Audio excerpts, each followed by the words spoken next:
سڵاوتان لێبێ بەڕێزان لە ڕووماڵی بەردەوامی کەناڵی NRT لەگەڵتان بەردەوام دەبین لەسەر پرسی ڕەوشی ئێستای هەرێمی کوردستان لە ڕووی سیاسی و هەروە لە ڕووی ئەو شەڕ و پێکدانانی کە ئێستا لە سنوورەکانی هەرێمی کوردستان هەیە و ڕوبەڕووبەرەکانی هێزی پێشمەرگی کوردستان لەگەڵ چەکدارانی داعش بە میواندارەتێرێکە لە بەڕێزان فرسەت سۆفی ئەندامی پەرلەمانی کوردستان لە فراکسیۆنی پارتی دیموکراتی کوردستان کە لە ستودەکەمە لە شاری ئەولێر لەگەڵمانە هەروەها محەممەد قادر جێگری بەرپرسی میحوەری گەرمیانی هێزەکانی پێشمەرگە لەگەڵمان دەبێت سەرتا دەچمە لای محەممەد قادر جێگری بەرپرسی میحوەری گەرمیانی پێشمەرگە کاک محەممەد سڵاو لێبێ دەبێت پرسیاری ئەوە بکەم دوایین زانێرەکان لەسەر میحوەری خانەقین و جەلەولا و پێشکەوتنەکانی هێزی پێشمەرگە و شکستی چەکدارەکانی داعش لەو سنوورەدا چیەوە بۆ بینەرانی NRT باس بکەیت. زۆر سپاس بۆ ئێوەش دوێنێ بەپێی بەرنمەیەکی داڕژراوی ڕێکوپێک بڕیاری پەلاماردانی داعشدا لە چوار قۆڵەوە. قۆڵی یەکەم لە ئەنوار بۆ کباشی کە زۆر سەرکەوتوانە پێکاو جێگای خۆی گرت. قۆڵی دووهەم لە ئەنبارەوە بۆ جەلەولا کە ئەوی شوێنەکانی بە تەواوەتی کۆنتڕۆڵکە و گیرا. قۆڵی سێهەم لە حلوانەوە بۆ سەیتەرەی جەلەولا ئەوی شوێنی خۆی گرت و سەرکەوتوو بوو. قۆڵی چوارەم لە بەری نەقشبەندی کە لە بەری نەقشبەندی بۆ سەر پردەکەی بەڵێ کاک محەممەد تەقێنداوەکەی جەلەولا. بەڵێ کاک محەممەد ئەتوانی بزانین پێشمەرگە بە بەراورد بە ڕۆژانی ڕابردوو چەند چۆتە پێشەوە؟ بەڵێ پێشڕەوی زۆر کردووە، کۆنتترۆلی تەواوی ئەو جیانەی کردووە و من پێت دەڵێم ئێستا پێشمەرگە پێشڕەوی وای کردووە دەتوانێت زۆر بە ئاسانی بچێتە ناو جەلەولا و شاری جەلەولاش کۆنتترۆلکە. بەڵام ئێمە خۆمان ئەمرمان پێ نەکردووە و پێمان باش نەبووە پێشمەرگە بچێتە ناو جەلەولا لە ڕووی ئەمنی و تەقانەوەی هەندێک لە بیناو ئەو شوێنە ئەساسیەکانی کە پێشمەرگە پێویستە لێ بێت.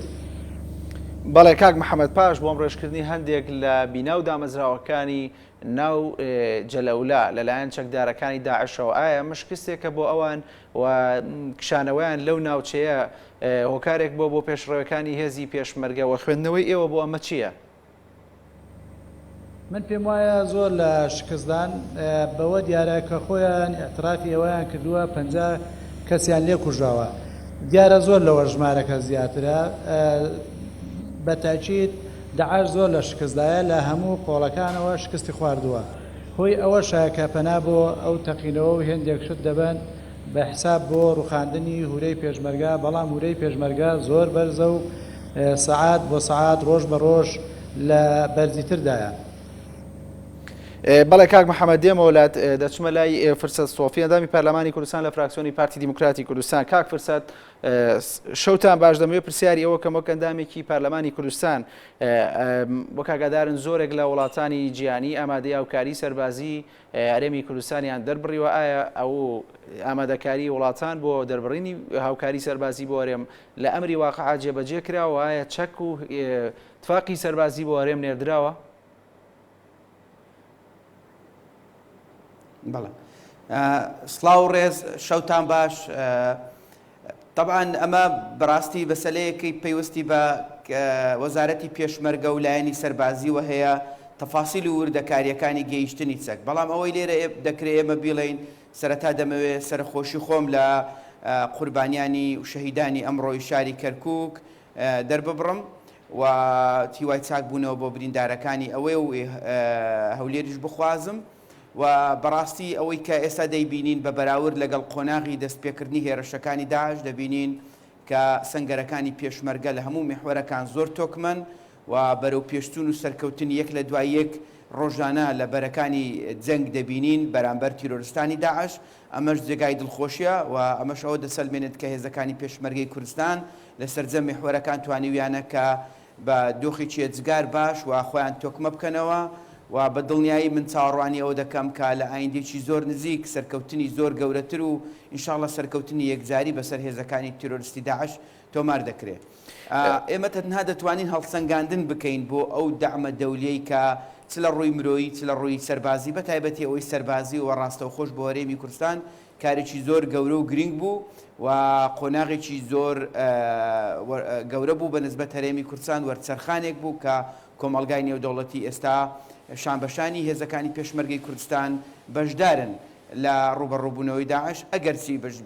ڕاستەوخۆش نەبێ بە ناردنی چەک لەگەڵ ئەوەش کە زۆر دەنگ هەن کە دژی ئەوەن کە ڕاستەوخۆ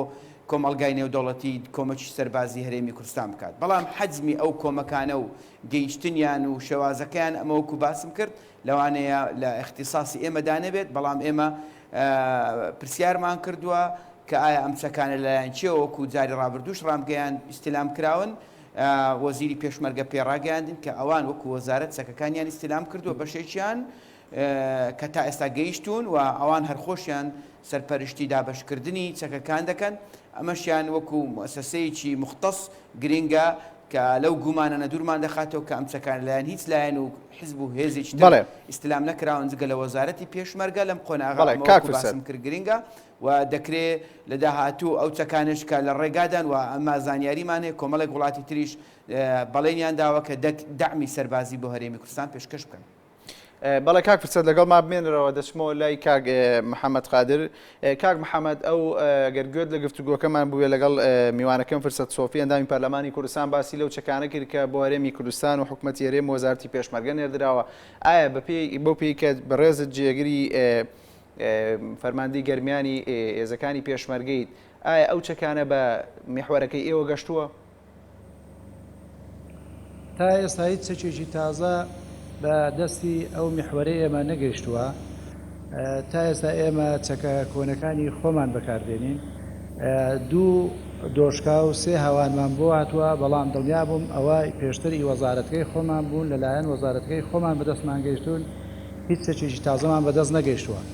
بەڵام بۆ پرسیارە من پێم باشە پرسیار لە وەزارەت بکەن لە وەزیر لە برادرانی ناو وەزارەت لەبەر ئەوەی هەر چەکێک بێت لە پێشەوە دەگاتە دەستی ئەوان و دوایی بەپێی پێویست بەسەر میحوەرەکاندا دابەش دەکرێت. تا ئێستا ئێمە هیچ چەکێکمان بەدەست نەگەیشتووە. بەڵێ کاک محەممەد ئەو پرسیارم بەڵام خەڵکێکمان زۆر ئاماژە بەواکرێت کە چەک بارێم گەشت بێەوە هەندێک لە هەندێک شوێنەکان باس لەوە کرێت کە چەک دابش کرابێ و کاک فرسەتیش باسی لەوە کرد. بۆیە من پرسیاری ئەوم کرد بۆی تا چەند دڵنیایی بۆ بینەرانی NRT بگەین باید چەک گەشتوو بۆ میحوەری کە ئێوەی لێن. نەخێری چەکێکی تازە بە میحوەری ئێوە نەگەیشتووە، بەڵام خەڵکمان لێ داوا کراوە بۆ دەورە خەڵکمان ناردووە. جا نازانم بۆ دەورەی چەکی تازەیە یا بۆ چییە. بەڵێ کاک محەممەد دەگەڕێمەوە وڵات. کاک فرسە دەمێ پرسیاری ئەوە بکەم لەسەر ئاستی سیاسی لە ڕووی وڵاتانی دنیا و ئایا ئەم هاوکاریانی کە وڵاتانی دنیا بڕیاریان لێداوە کە یارمەتی حکوومەتی هەرێمی کوردستان بدەن ئایا بەردەوامە بێ و ئایا ئەو هاوکاری سەربازیانی کە باسییان کردووە زۆرتر لە ڕووی میدیاییوە گرنگی پێدراوە هەست دەکرێت لە ڕووی ئەمری واقع وەک پێویست هاوکاریەکان نەگەێنراوە تا حکوومەتی هەرێمی کوردستان.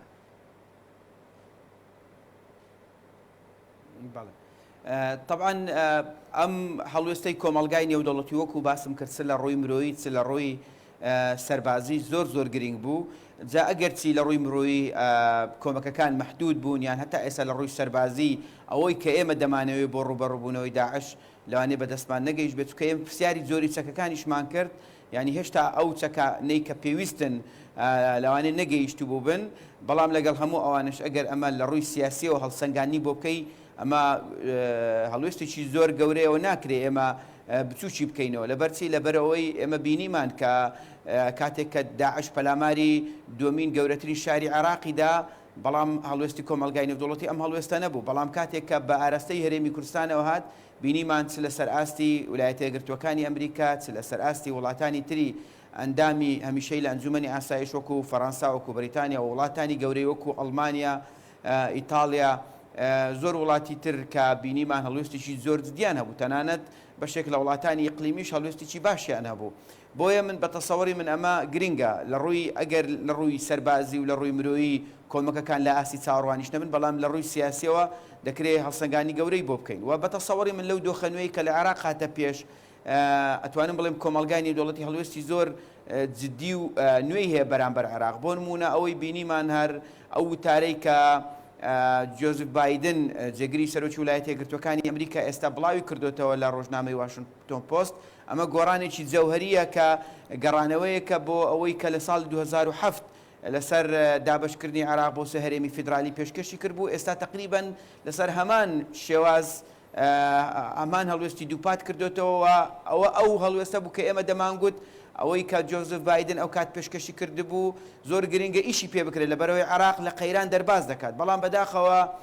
ئەمە کاری پێ نەکرا ویلایەتە یەکگرتووەکانی ئەمریکا خەمسار بوو بەرامبەر دۆخی عێراق تا گەیشتە ئەوەی عێراق بەرەو ئەو ئاراستەیە بڕوات کە ڕۆیشت و ئێستاش ئەگەر بێت و بە جددی و بە شێوەیەکی واقعیانە تەعامل لەگەڵ دۆخی سیاسی عێراق نەکرێت بە دڵنیایی من زۆر گەشتبین نیم بۆی بتواندرێ بە پێکەنانی حکوومەت وەزع عێراق لەم قەیرانە گەورەی کە تێکەوتو دەرباز بکرێت چونکە بە فعلی ئێستا حربێکی مەزهبی لە عێراق لە ئارادایەوە بەوادرەکانیشی بەدەرکەوتن بە تایبەتی بینیمان کە ئەوەی کە لە دیالە ڕوویدا لە بەدەیان خەڵکی بێتاوان کرانە قوربانی بەهۆی ئەو ململانی مەزهبیە کە هەیە بۆیە بە تەسەوری من ئەوەی کە لە عێراق ڕووی داوای کردووە کە کۆمەلگای نێودەوڵەتیش بە هەڵوێشتێکی جدیتر و گۆڕانکاری گەورە لە هەڵوێستی خۆی دابکات و بگەڕێتەوە بۆ ئەوەی کە عێراق پێویستی پێێتی لە ڕووی واقعیەوە بۆیە وەکو باسم کرد مەسەلەکە تەنها لایەنی سەربازی مرۆیی نییە و گۆڕانکاری سیاسی گەورەش دەبێت لە عێراق و تێڕوانین و خوێندنەوەی نوێ بۆ واقعی عێراق بێنەئارە ئەجینا ئەوەی چاوەڕوانی عێراق دەکات جگە لە دۆخێکی زۆر مەترسیدار دابەشبوونێکی زۆر مەترسیدار و ڕژانی خوێنێکی زۆر هیچی تر نییە چونکە بەڕاستی ئەوەی ئێستا لە گۆڕەپانی عێراق بەڕێوە دەڕوات بە مانای کەلیمە شتێک نەماوە بە ناوی سیادە و سەروەری عێراق بۆیە بە تەسەوری من ویلایەتە یەکگرتووەکانی ئەمریکا یان دەبێ ڕازی بێ بەوەی کە عێراق پارچە پارچە بێ بە شێوەیەکی خوێناوی یان دەبێت بە فعلی کاریزدی لەسەرەوە بکرێت کە خوێنەوەیکی واقعیانە بۆ دۆخی نوێی عێراق بکرێ کە ئەوش ئەو مەشروعەیە کە بایدن لە ساڵ 2007 پێشکەشی مەجلیسی شیوخی ئەمریکی کردبوو و وەکو قەرارێکی ئیلزامی بە 75 دەنگ دەرچوو و بریتی بوو لەوەی کە سێ هەرێمی فیدرال و دواتریش ئەگەر لێ بگەڕێیتەوە بکەم لە مەرکەزی برۆکنجز یعنی ناوی لێندرا تقسیمی سهل بۆ عێراق یعنی تعدیلێک بوو بۆ پرۆژەکەی بایدن بەوەی کە بۆ سێ هەرێم دابەش بکرێت بەڵام حدودەکان مەرن بن سەروەتی نەوت و غاز بەسەر هەموو عێراقیەکان دابەش بکرێت احترامی ئەقەلیات بگیرێ دەکرێت هەمان ئەو پرۆژێ بە شێوازێک هەموارکردنیشی بەسەردابێ بەڵام بە جۆرێک لە جۆرەکان عێراق بەو شێوەی کە ئێستا دەیبینن دۆخێکی زۆر زۆر نەخوازرات چاوەڕێتی ناتوانێت مکافحەی ئەو ینی بەرامبەری ئەو ئێرهابە زۆر گەورەیە کە ئێستا سووریا و عێراقیشی تەنیوەتەوە لەوانەیە ئەگەر وا بەردەوام بێ ببێتە هەڕەشە بۆ سەرتەواوی کۆمەلگای نێودەوڵەتی بۆ سەر ئاشتی و ئاسایشی نێودەوڵەتی بەڵێ کاک فرسە دەگەڕێم وڵات کاک محەممەد ئەمە پرسیاری ئەوە بکەم بە دیاریکراوی پێم بڵیت ئایا لە نێگەڵ هێزەکان و لە میحوەرەکان بەپی پلانێک پێشڕەوی دەکەن و لە هەر شوێنێکە دەوەستن یاخود پێشڕەوی دەکەن ئەم پلانە لەلایەن وەزارەتی پێشمەرگەوە سەرپەرشتی دەکرێت یاخود بەرپرس و یاخود سەرپەرشتیاری میحوەرەکان بۆ خۆیان بڕیاری پێشڕەوی یاخود وەستان یاکشانەوە دەدەن بەڵێ دیارە پێشڕەوی و پیلان بە بەرنمەیە ئەوەی ئێمە کە پێشڕەوی کراوە باوەڕ بێ 6,000 دانیشتنی لەسەرکراوە گفتوگۆ لەسەرکراوە بیرگۆچوونەکان ئاڵوگۆڕیان پێکراوە تا گەیشتونە نەتیجەیە کە هەمویان هاتوونە سەر ئەو قەنەعەتە کە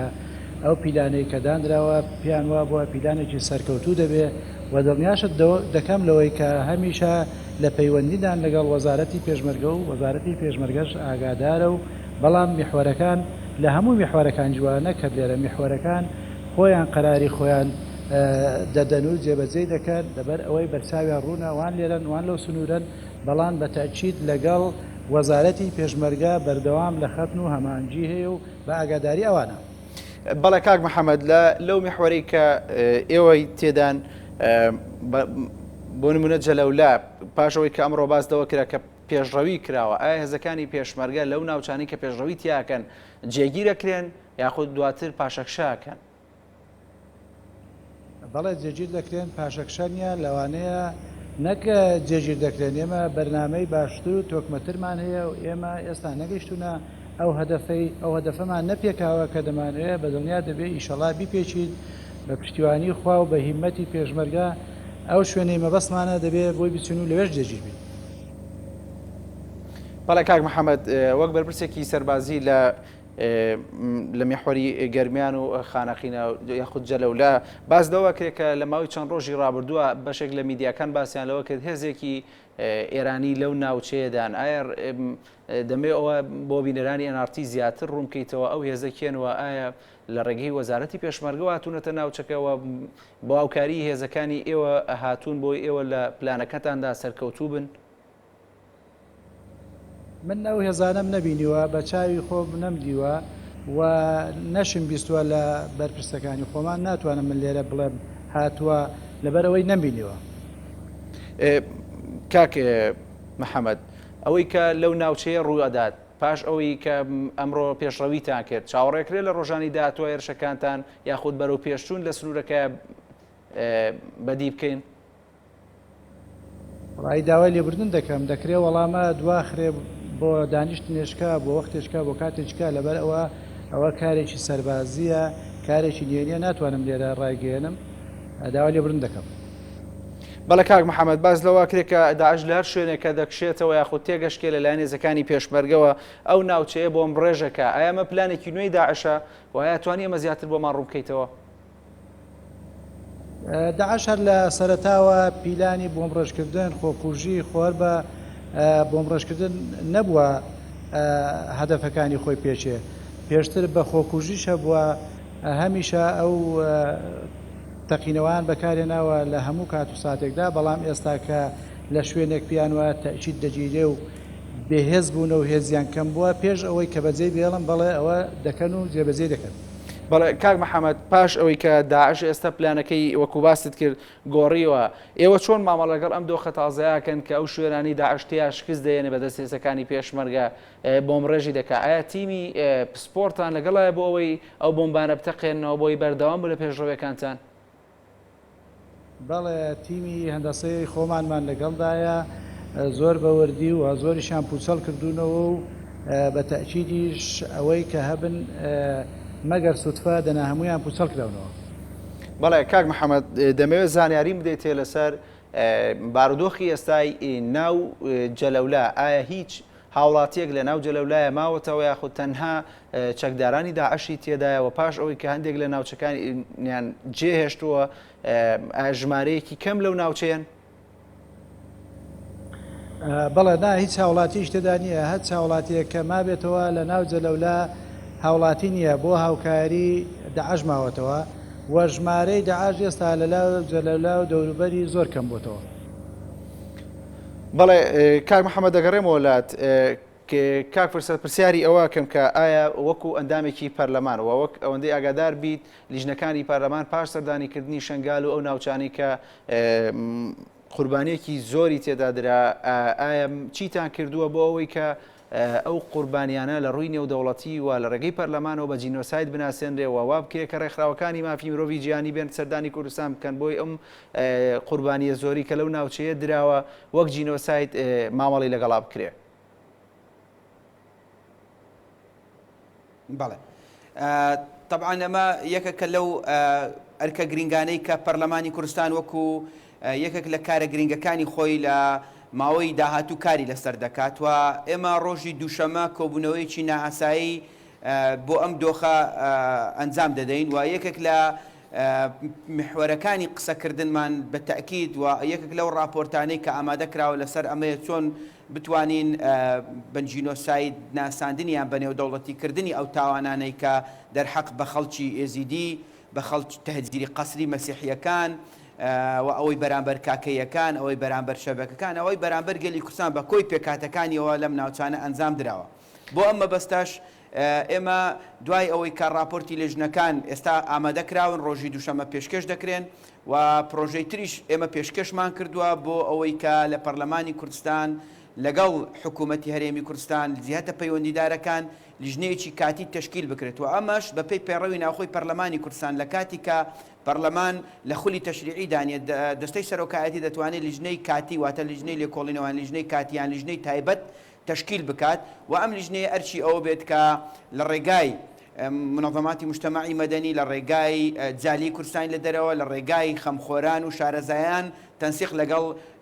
ڕێکخراوەکانی کۆمەلگای نێودەوڵەتی و تەنسیق لەگەڵ محکەمەی جینایی دەولی بکەین بۆ ئەوەی بێنە سەرخەت بۆ ئەوەی ئەم مەسلەیە بە نێودەوڵەتی بکرێت و ئەم مەسلەیە و ئەم تاوانانە لە بەردەم دادگایەکی نێودەوڵەتی بناسرێن ئینجا لەسەر ئاستی کۆمەلگای نێودەوڵەتی و پەرلەماناتی عالەم و حتا پەرلەمانی عراق و پەرلەمانی کوردستانیش ئەم مەسلەیە وەکو جینۆساید ناسرێ واتە خطوەی یەکەم ئەوەیە دەبێت ئەم مەسلەیە یەکەم جار بدەینە بەردەم محکەمەی جینایی دەولی ئینجا محکەمەی جینایی دەولی لە ڕێگای مدعی عامی خۆیەوە تحقیق بکات ئینجا کە محکەمە قەراریدا گوتی ئایا ئەمە جەریمەی جینۆسایدە یان جەریمەی دژی مرۆڤایەتیە یان جەریمەی حربە ئینجا ئەمە زۆر گرنگ دەبێت بۆ ئێمە کە ئەمە لە مەسلەیەکی داخلی دەبێتە مەسلەیەکی نێودەوڵەتی بۆ حیمای هەرێمی کوردستان بۆ پرسی مافی چارەی خۆنووسینی هەرێمی کوردستان بۆ قەرەبووکردنەوەی قوربانیان و زیان لێکەوتوان بۆ حیمایەی ئەقەلیات لە داهاتوو بۆ مکافحەکردنی ئیرهاب لە داهاتوو واتە لە هەموو ئەم لایەنانەوە گرنگە و ئێستاش ئیرادەیەکی هاوبەش لەلایەن سەرجەم کوتلەکانی ناو پەرلەمان لەلایەن حکوومەتی هەرێمی کوردستان لە نێوان منەظەماتی مجتەمەعی مەدەنی دەستە و دامەزراوەکانی مافی مرۆڤ هەیە کە ئێمە نابێ ئەم جارە ئەم دەرفەتە لە دەست بدەین و دەبێ بە هەر شێوەیەک بێ ئەوەی بەرامبەر یەزیدیەکان مەسیحیەکان شەبەکەکان کاکەیەکان گەلی کوردستان کراوە وەکو خۆی لە بەردەم کۆمەلگای نێودەوڵەتی پێشانی بدەین وە چونکە بەڕاستی ئەوەی کراوە لە تاجیری قەسری لە کوشتنی بە کۆمەڵ لە قەتلی عەمد لە ئیغتیساب لە برسیکردن لە با بڵێن بە مەبەستی لە ناوبردنی فئەیەک دینێک مەزهەبێک ئاینێک ئەمانە هەمویان دەچنە ناو تاوانی دژی مرۆڤایەتی و بە تەسەوڕی من حتا دەچنە ناو تاوانی جینۆسایدیش و ئەوانش کە کراوە بەرامبەر مەدەنیەکان پێچەوانن لەگەڵ ئیتفاقیاتی جدێفی ساڵی 1949 چونکە شوێنە پیرۆزەکان تێکدراون خەڵکی مەدەنی قەسف کراوە خەڵکی مەدەنی کوژراوە و ئەمەش دەبێتە تاوانی جەنگ بۆیە بە هەموو تێڕوانینێک من پێم وایە کارکردن لەسەرەوەی بتوانین ئەمە بکەینە تاوانی نێودەوڵەتی چونکە هەم نوێیە هەم تاوانەکان لەبەر چاوی هەموو دنیا و لە ساڵی 2014 کراون کە سەردەمی تەکنەلۆژیایە و ئاشکراکردن و دیکۆمنتکردنی ئەم تاوانانە ئێستا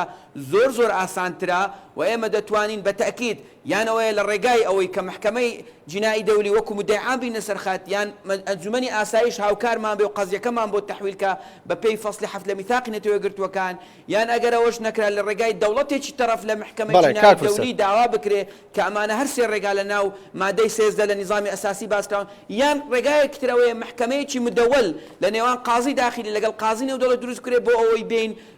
لە دوای مەسەلەکەدا بڕۆن بۆ لە هەموو حاڵەتەکان ئێمە لە هەرێمی کوردستان دەبێ ئەم مەسەلەیە بکەینە خەمی خۆمان چونکە تاوانی زۆر زۆر گەورە کراون و دەبێ هەوڵ بدەین بە نێودەوڵەتی بکرێ نەکۆی ئەنفال و چیمیاباران دەبێ لەلایەن محکەمەیەکی جینایی داخلی محاکەمە بکرێت کاک فرسەد دەمەوێت ئەندامێکی پەرلەمانی کوردستان زانیاری بدەیت ئایا هیچ زانیارێک دێ لەسەر ئەو هاوڵاتیە کوردە یەزیدیانی کە لەسەر چیای شنگال ماونەتەوە هیچ زانیارێک دێ لەسەر ئەوان بارودۆخیان چۆنە؟ بەڵێ زانیاریم هەیە ئێمە وەکو لەژنەی مافی مرۆڤ بە دوواداچوونی بەردەوام دەکەین و بە پەیوەندی تەلەفۆنیش پەیوەندیمان لەگەڵیانەیە هەر بۆ ئاگاداری جەناب بەپێ ئەو زانیارێ من هەمات ئێستا لە 7,000 تا 10,000 کەس لەسەر چیاماوە و ئەوانە ڕێگای هاتنە خوارەوەیان هەیە بەڵام ئەمانە ئێستا ئەمڕۆ بە چەندین ترێلە کۆمەک لە ڕێگای دەستگای خێرخوازی پێم وایە بارزانی نەمر گەیاندرایەوە بۆیان دەچێت و ئەوانە خۆیان بە شێوەیەکی اختیاری نایەنە خوار لەسەر چیا و دایانەوێ خۆیان ڕابگرن و نایەنەوێ ئەو منطقەیە چۆل بکرێت ئەمەش ئەو پەڕی خۆڕاگری ئێزیدیەکانە کە دایانەوێ ژیان لە منطقەیە بەردەوام بێ و بە تەکید لە مەودووە کۆمەکەکان دەگەیەندرێنە چیا و تەمەنا دەکرێت خەڵکی زۆر بۆ ئەو گوندارەی تر کە ئێستا ئازاد کراون لە دەستی پێشمەرگەن خەڵکی ئێزیدی وەکو گوندی خەتارە گوندی بابیرە گوندی زۆر پێم وایە بۆزە ئەمانە ئێستا بە هەزاران و بە سەدان عائیلەی لێبوو لەم شوێنانە ئێستا لە دەستی پێشمەرگەدان دەبێت ئەم متمانەیە بۆ ئەم خەڵکە دروستکەینەوە بۆ ئەوەی بگەڕێنەوە شوێنی خۆیان بەڵام ئەو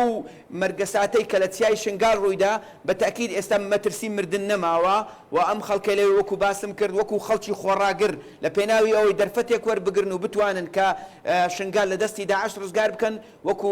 خۆڕاگرانە لەوێ ماونەتەوە و بە تاکید بەرنامەی زۆر باشەیە من گەشتبینم لەوەی کە لە ئایندێکی زۆر نزیک شنگال وەک لە جاران ئاوادانتر دەبێتەوە و ئەو مەرگەسات و ئەو کارەساتە مرۆیەی ڕوویدا دەبێتە دەرسێک و ئەوانەشی کە کەم تەرخەم بوون ئێستا لێژ نەپێکات بە تاکید لێپرسینەوە دەکرێت و خەڵکێکیش لێپرسینەوەی لەگەڵ کراوە بەڵام شنگال خۆڕاگر دەبێت بەڵێ کاکفرسەت دەگەڕێمەوە وڵات پێویستە بینا بکرێتەوە گوندەکان ئاوادان بکرێنەوە بەڵێ کاکفرسەت دەگەڕێمە وڵات کاک محەممەد قادر دەگەڕێمە لای جەنابە دەمێ پرسیاری ئەوە بکەم بەردەوام دەبینین کە بردومانی تۆپخانەکانی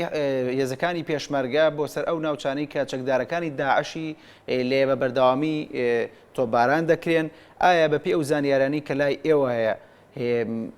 ئامانجیان پێکاوە یا ئێوە هیچ سەرچاوێکی هەڵگریتان هەیە لەو ناوچانە؟ بەڵێ هەم سەرچاوەمان هەیە و هەم ئاگادارین کە هەدەفی خۆیان پێکاوە و ئەو خەڵکەی کە لەیان کوژاوە دڵنیا بە بەشی زۆری بە تۆپبارانەکەی خۆمان کوژاوە تاسیری زۆری لەسەریان هەیە و زۆریشی لێ دەترسن و زانیاری تاویشمان لەسەریان هەیە بەڵێ تاسیری هەیە. بەڵێ کاک محەممەد وەک سەرکردێکی سەربازی لەو ناوچەیە دەمێ باسی ڕۆژی سعدیەمان بۆ بکەی باردۆخی و ناوچەیە چۆنە و ئایا بەرەو پێشوونی هێزەکان لەو ناوچەیەدا چۆنە؟ بەرەو پێشچوونی هێزەکان بۆم باسکردی ئێستا هێزەکانی ئێمە مسەیتەرن بەسەر سعدیەدا و سعدیە دڵنیات دەکەم کە دوێنێ هیچ کەسی داعش تێدا نەماوە و چۆڵ بووە بەڵام ئێمە تەوزیاتی خۆمان هەر ئەوەندە بووە ئەمرمان بە هێزەکان کردووە تا کوێ پێشڕەوی بکەن و ئەمریشمان پێکردوون لەکوێ ڕابوەستن لەو شوێنی کە لێ ڕاوەستاون بە ئەمر ڕاوەستاون دەنا زۆر بە باشی دەچوونە ناو سعدیە و کۆنتترۆلیشیان دەکرد. بەڵێ کاک محەممەد دەمێ باسی ئەومان بۆ بکەی هەمانگی نێوان هێزەکانی پێشمەرگە و سوپای عراقی چۆنە؟ هەمانگی هەیە لەگەڵ سوپای عراق ئاگامان لێکە بە بەردەوام پەیوەندیمان هەیە و فڕۆکەکانی شاوکارمان بوونەوە بە بەرچاوی خەڵکەوە دیارە و هەمانگی تاوامان هەیە. بەڵام کاک محەممەد هەندێک لە فەرماندە سەربازەکانی هێزی پێشمەرگە باسییان لەوە کردووە کە سوپای عراقی و بە تایبەتی فڕۆکەکان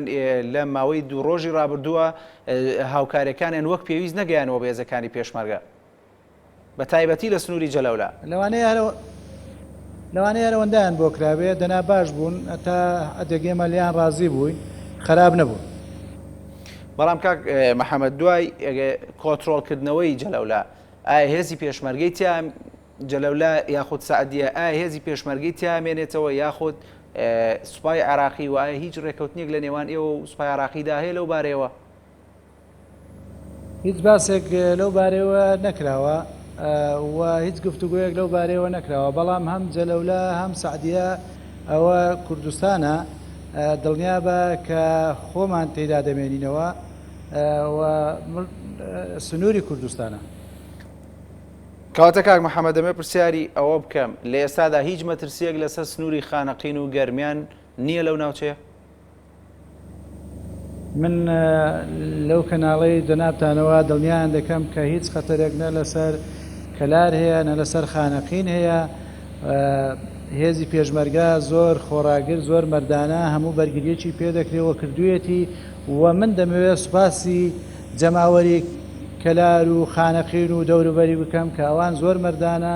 هاوکار بوون وەک هێزێکی پشتیوانی زۆر بە قووەت لە سەنگەرەکانی پێشمەرگەدا بوون خۆیان دیفاع لە خاچی خۆیان دەکەن و پێشمەرگەش دڵنیان دەکاتەوە کە هەمیشە پاڵپشتیوان و نە بەجیان دێڵێ و نە سنوورەکەش جارێککە تووشی مەترسی دەبێتەوە. بەڵێ کاک محەممەد دەگەڕێمە وڵات کاک فرسەد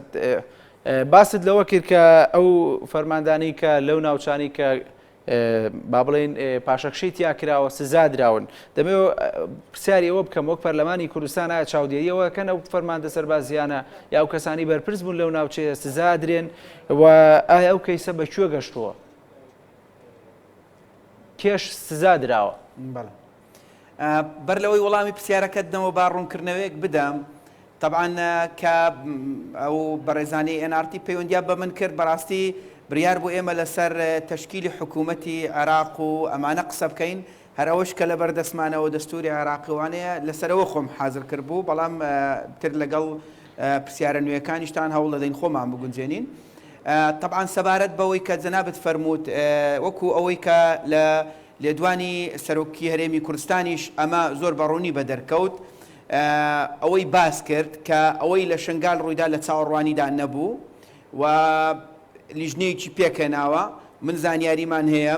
هەندێک لەوانە ئێستا لە لێکۆڵنەوە تەحقیقدان و ئەو لیژنەیە کارەکانی خۆی دەکات.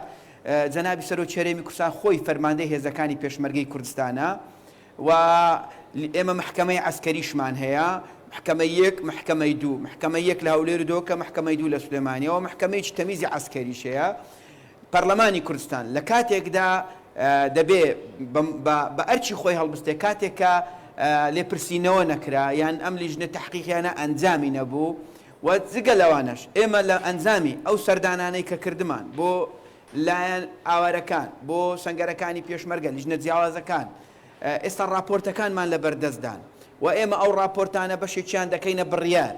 و بەشێکیان دەدەینە حکوومەت بۆ بەرچاوڕوونی، بەشێکیان لە ئەنجامی کۆبوونەوەی لەوانێ بەیانی لە نێوان سەرۆکایەتی پەرلەمان و سەرۆکایەتی حکوومەت دەکرێت بخرێنە بەردەستیان بۆ ئەوەی جارێک تر سەرنووی ڕێخستنەوە و تەنزیبکردنەوەی هێزەکانی پێشمەرگەی کوردستان بە شێوەیەکی ڕێکوپێک بکرێت و بتوانین لەو کەم و کوڕیانەی کە هەمان بوو لە قۆناغی ڕابردوو دەرباز بکرێن. من بەخۆم ئێستا احساس دەکەم ئێستا لەگەڵ ماوەیەک بەر لە ئێستا سەنگەرەکانی پێشمەرگە تۆکمەترن خۆڕێخستنەوەیکی باشتر هەیە. بۆیە بەڵێ ئەرچی پەرلەمانی کوردستانە ئەگەر ئەم کە بە کوڕیانە درێژیان پێدرا و ئێمەش بەڵێنمان داوە کە لە کاتی خۆی بەڵام ئێستا ئێمە لە شەڕ داین و ئێستا ئێمە لە قەیرانێکی گەورە داین پێم وایە لە نە لە سوودی پێشمەرگی کوردستانە نە لە سوودی گەلی کوردستانیشە ئێمە ئێستا بچینە ناو تەفاسیل و وردەکاری کێشە و کەم و کوڕیەکان. ئێمە دەڵێن کەم و کوڕی هەیە، ئێمە دەڵێن حتا لە ناوجێشی ئێمە لەوانەیە نسبەیەکی زۆری فەسادیش هەیە وەکو ئەوەی باسەکرێت لە بندیوار لە مەشاکیلی تری مالی لە مەشاکیلی ئەوانەی کە پەیوەستە بە خۆراک و پەیوەستە بە چەک و تەقەمەنی. بەڵام ئێستا لە بەرژەوەندی هێزەکانی پێشمەرگەی کوردستاندا نییە ئێمە باسی ئەم مەسەلانە بکەین. کاتێک کە بەشێک لەمانەمان بینی داوایان کرد کە چیتر زەختیان لێ نەکەین بۆ ئەوەی ئەم دۆخە ئاڵۆزتر نەبێ، ینی دەبێت پەرلەمانی کوردستان ئەم مەسەلانە بەڕاستی لە بەرچاو بگرێت بەڵام لە کاتی خۆیدا زۆر بەجددی زۆر بەڕاشکاوانە باسییان لێوە بکەین. بەڵام ئێستاش ئومێدمان هەیە جەنابی سەرۆکی هەرێمی کوردستان لەو لیژنەیە پێکهێناوە بەجددی بە دوای داچوون بۆ لێپرسینەوە لە کەم و کورتیەکان لەوانەیە کە بەرپرسیارن لەوەی دۆخەکە ڕوویدا لەوانەیە بەشێکی لە خارجی ئیرادەی پێشمەرگەشەوە بوو بێت چونکە وەکو باسمان کرد چەکەکانی داعش غێر متەکافئ بۆ لەگەڵی پێشمەرگە. دووەم طبیعەتی شنگال طبیعەتێکی مەساحەیەکی جوگرافی زۆر فراوانی هەیە، تۆ دەگەیە گوندی عەرەبەکان ئینجا دەگەیە گوندی کوردەکان و بەداخەوەش لە ژێر ناوی جیاجیا هەندێک لەو برا عەرەبانەمان بە هەڵە لەو داعشانە تێگەیشتن، هەندێکیان وەکو شۆڕەژێریان ناسانن ئەوە جەوێکی وای ڕەخسان هاوکاریان بکەن و ئەوەش ئێستا خۆیان لە دەستیان بە ئازارن. بۆیە ئەوە وای کرد کە یعنی سەنگەرەکانی پێشمەرگە زەرەری پێبگات. بەڵام لە هەموو حاڵەتەکان ئێستا ئێمە دەبینین کە پێشمەرگەی کوردستان و لە هەموو میحوەرەکان زۆر بە تۆکمەی زۆر بە جددی دەتوانێت بەرەنگاری هێزەکانی داعش ببێتەوە و ئێمەش وەکو پەرلەمانی کوردستان چاودێر دەبین بۆ ئەوەی هەر کەسێک لە هەر پۆست و پلەیەکدا بێ هەر فەرماندەیەک بێ حزبی بێ ئەسکەری بێ حکومی بێ لە کەم تەرخەمیەکەی نابێت چاوی لێ بپۆشین سەر بە حزب بێت. کاک محەممەد ئێستا ئەندامێکی پارلەمانی کوردستان فرسەت سۆفی لەگەڵمان میوانە دەمەوێت لە زاری بەڕێستانەوە کە وەک فەرماندەیەکی سەربازی ئێستا لە سنووری گەرمیان خانەقین جەلەولان چ داواکاریەکتان هەیە کە وەکو پەرلەمانتارێک لە دانیشتنیدا توی پەرلەمانی کوردستان باسی بکەن؟ داواکاریمان لە پەرلەمانی کوردستان ئەوەیە لە جاران باشتر و زۆر چاکتر هاوکاری پێشمەرگە بکرێت لە ڕووی موچەوە لە ڕووی پێداویستیەکانی سەربازیەوە هەموو پێداویستیەکانی سەربازی بۆ پێشمەرگە جێبەجێ بکرێت کە پێشتر کەم و کوڕێکە بوو بێ بەڕاستی دەبێت بەدەنگ بێن دەبێت نەیهێڵن لەبەر ئەوەی نەک بۆ خەڵکی کوردستان بۆ هەموو دنیا دەرکەوت کە پێشمەرگە چییە. بەڵێ کاک فرسەد هیوادارم گوێبیستی داواکارێکان یاخود لە دوانی کاک محەممەد قادر جێگیری بەرپرسی میحۆرەکی گەرمیان هێزەکانی پێشمەرگە بوو بێتی بۆی داواکارەکان هێزەکانی پێشمەرگە بگەێنیت بە پەرلەمانی کوردستان. زۆر سواز بۆ میوانەکان محەممەد قادر جێگیری بەرپرسی میحۆری گەرمیان هێزەکانی پێشمەرگەی کوردستان واروە فرسەد سۆفی ئەندامی پەرلەمانی کوردستان لە فراکسیۆنی پارتی دیموکراتی کوردستان لەگەڵمان بوون. بەڵێ بەڕێزانەوەی بینیتان ڕووماڵێکی بەردەوامی کەناڵی NRT بوو. سواز بۆ بینینی ئێوە خواتان لەگەڵ.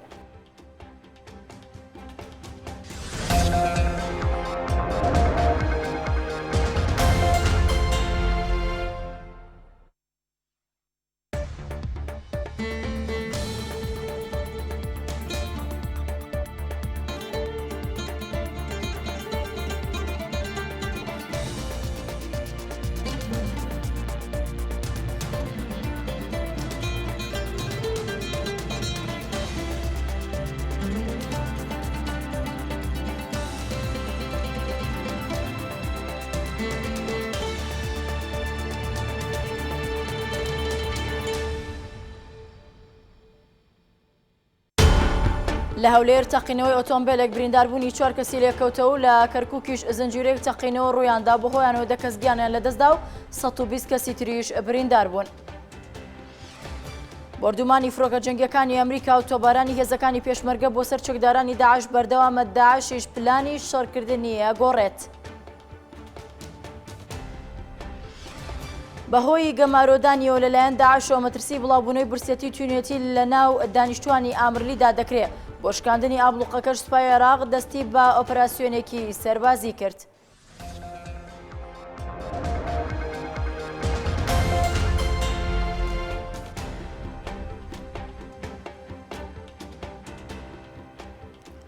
شەوتان باش بەڕێزان لە NRT لەگەڵتانین بۆ پێشکەشکردنی گەشتێکی نوێی هەواڵەکان.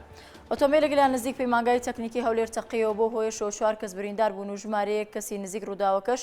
بۆ لێکۆڵینەوە دەست بەسەرکران. ئایسماتە ئەرگوشی بەڕێوەبەری ئاسایشی گشتی لە هەولێر لە لەدوانێکی تەلەفۆنیدا بۆ NRT ڕایگەیان ئەو ئۆتۆمبیلەی تەقیوەتەوە تابلۆی سلێمانیە و پێش ئەوەی بتەقێتەوە لە پارکێکی سەر ڕێگەی هەولێر کەرکووک وەستێنراوە. بەڵام چەند شایەت حاڵێک لە شوێنی ڕووداوەکەەوە ڕایانگەیان کە ئۆتۆمبیلەکە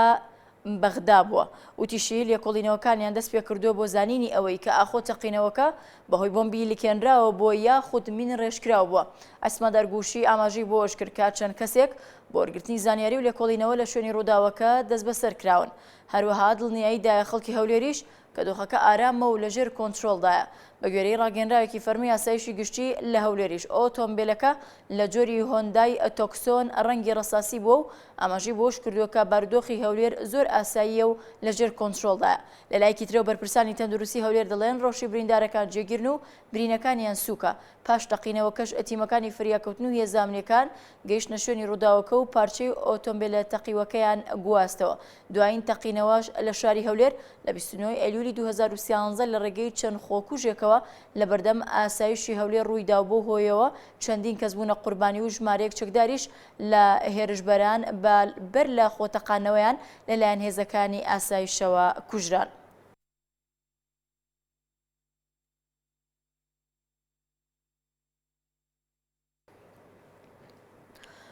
سێ تەقینەوەی یەک لە دوای یەک لە سێ شوێنی جیاوازی شاری کەرکووک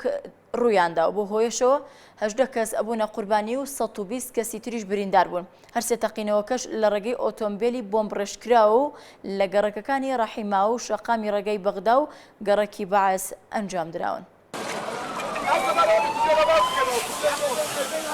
تەنها لە ماوەی 10 خولەکدا سێ تەقینەوەی بەهێز لە سێ گەڕەکی پارێزگای کەرکووک ڕوویاندا و لە ئەنجامدا 18 قوربانی لێکەوتەوە و زیاتر لە 120 کەسیش بریندار بوون. هەر سێ تەقینەوەکە لە ڕێگەی ئۆتۆمبیلی بۆمب ڕێژکراوە لە گەڕەکەکانی ڕەحیماوە و شەقامی ڕێگەی بەغدا و گەڕەکی بەعەز ئەنجام دران. هەر یەک لە تەقینەوەکانی ڕێگەی بەغدا و گەڕەکی بەعەز تێیاندا هێزە ئەمنیەکان و ئاسایش و پێشمەرگەش کرابوونە ئامانج. بەڵام تەقینەوەکە ڕەحیماوە بازاری چەکفرۆشەکانی کردبووە ئامانج.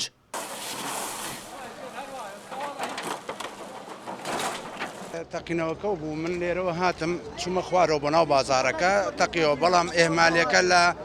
لە ڕووی ئەمنیێتەوە ئەمنیێت زۆر مەزبوط نییە لە ناو ڕەحیماوە ئەگەر مەزبوط بێت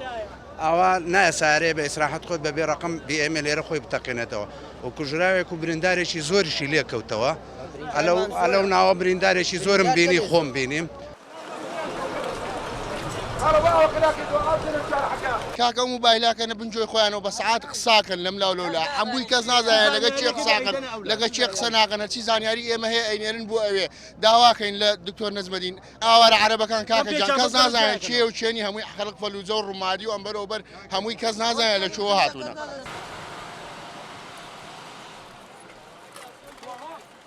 بەهۆی بەهێزی تەقینەوەکە و قەرەباڵغی شوێنەکەوە تاقینەوەکەی بازاری چەکفرۆشەکانی ڕەحیماوە زۆرترین زیانی گیانی لێکەوتەوە. ئەمە بە دۆمجاریشە لەو شوێنە تەقینەوە ڕوودەدات. ئەم تەقینەوەانە لە کاتێکدان وەک هاوڵاتیانی ئەو شوێنە دەڵێن چەند جارێک داوایان لە هێز ئەمنیەکان کردووە کە بازاری چەکفرۆشەکان قەدەغە بکرێت چونکە ئەم شوێنە مەترسی ئەوەی لێکراوە تەقینەوە و کردەوەی چەکداری لێ ئەنجام بدرێت. وڵی داوا بەڕاستی داوا لە پارێزگاکن دەبێت لایەندا لێرە ئەگە لاشیان نادا ئەمە دەجار دیکە ژەمە ڕووداتەوە نەک جارێ دیکە دەجار دیکە ڕوودات بەسە هەتاکەی خوێن ئەم هەموو فەقیرە بۆ دوو چەک فرۆش بڕاکاکە ئەمە دووەم جارە جەنابی محافظ بابێ ئەمانە لادا ئەگە پێی لا ناچێ کاکە بە خەڵکەکە بڵێ جێی بێڵم من چەک فرۆشم پێ لا ناچێ جێی بێڵن و تەواو بەسە بێزار بووین ئەمە هەتاکەی. لەگەڵ سەرهەڵدانی شەڕ و پێکدادانی نێوان هێزەکانی پێشمەرگە و چەکدارانی داعش و پاراستنی کەرکووک لەلایەن هێزامنیەکانی شارەکە و هێزەکانی پێشمەرگە ئەوە جاری یەکەمە تەقینەوە لە کەرکووک ڕوودات و بەم شێوەیە زیانی گەورە و قوربانی زۆری لێ بکەوێتەوە. هەرچەندە دوای تەقینەوەکان لە پرسراوانی ئەمنی شارەکە خۆیان لە دەستگاکانی ڕاگەیاندن بە دوور گرت و ئامادەی لە دوان نەبوون. بەڵام سەرچاوێکی ئەمنی تایبەت بە نارتی ڕاگەیاند ئەنجامدەرانی تەقینەوەکە لە شانە نووسەکانی گروپە چەکدارەکانن. ڕۆکان جاڤێنارتی کەرکووک. مامڕۆستەم و ژمارەیەک هەڵسوڕاوی تری بزوتنەوەی گۆڕان واسێنانی خۆیان لا بزوتنەوەی گۆڕان ڕاگەیان بەڵام بێ ئەوەی بە فەرمی هۆکارەکەی ئاشکرا بکەن.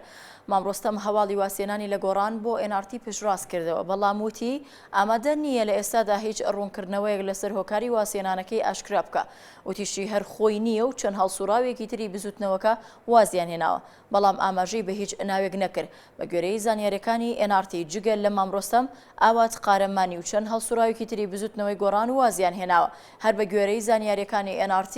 هۆکاری واسێنانی ئەو هەڵسوڕاوانی گۆڕان بۆ کێشە ناو خۆیەکانی گۆڕان ئەگەڕێتەوە بەوەی کە گوایە نەوشیروان موستەفای ڕێخەری گشتی بزوتنەوەکە زیاتر خۆی بڕیار دەدا و لە کێشەکاندا ڕاوێژ بە هەڵسوڕاوەکان ناکە. دەربارەی واسێنانەکەی مامڕۆستەم محەممەد تۆفیق ڕەحیم ڕێخەری ژووری پەیوەندە دیبلۆماسیەکانی بزوتنەوەی گۆڕان لە لێدوانێکیدا بۆی نارتی وتی کە بێ ئاگای لە بڕیاری واسێنانی ئەو هەڵسوڕاوە وتیشی ئەو ئازادە لە هەر بڕیارێک کە دەیدات.